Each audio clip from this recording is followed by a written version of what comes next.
I would say probably still the wildest story ever in my property management career was we had a couple that we were renting to, and they were in a very nice high-end townhome in Eagan.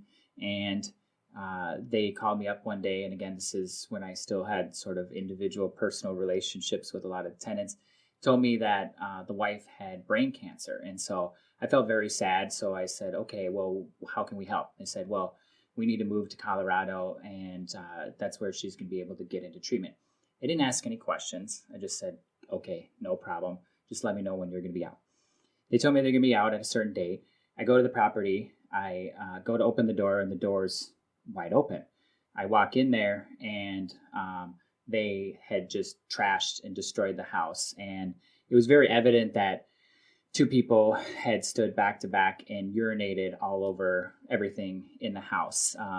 And so that made me pretty mad. So I called them up and I said, why would you do that? I already let you out of the lease with no penalty, no anything. I didn't ask you for any proof, and, you trashed the house. And then the husband, who was in the military, got very aggressive and started threatening physical violence and all these kinds of things. So I ended up having to sue them and for the damage. So I go to court, and because I'm the plaintiff, I get to go first, right? I explain all the situation. I show all these pictures. I tell them that they, the story that they told me and all the stuff for the reason for getting out of it and everything like that. And then it's the defendant's turn to speak, and he comes dressed in full like military regalia, like officer and a gentleman type of a outfit and everything like that. And he says to the judge, Your Honor, I did 6 tours of duty in Fallujah and Afghanistan and, blah, blah, blah, and starts, listing off his military accolades. And the judge goes, thank you so much for your service.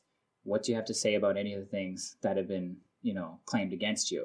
And he said, well, I don't have anything to say. And so the judge goes, do you dispute that you did this damage, that you did these things? And he goes, he just refused to answer. So later on, I have a conversation with the guy after the court, and I go, I just want to understand why. I just want to understand why. And it turns out that his wife and him were actually just going through a divorce, and that was the real reason they wanted out. And for some reason, they decided to trash the place on their way out. So I got a lawsuit, a judgment. I had to figure out how to do a garnishment from the Department of Defense, which was no easy feat.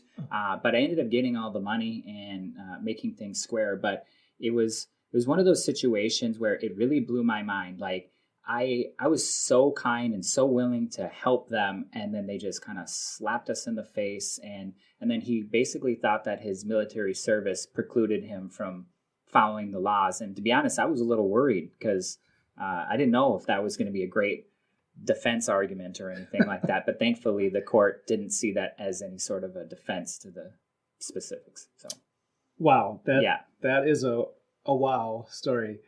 It's too bad, we really honor our veterans and military people, but they're people exactly. too. They are people too, and I'm sure he probably regrets the decision, but he ended up making it right. I mean, he paid for the damage, so all is square. Yeah, well, that's good. There's some justice here. Yeah. Want to hear more on this topic? Click the link below for the full episode of Maximizing Your Property Value.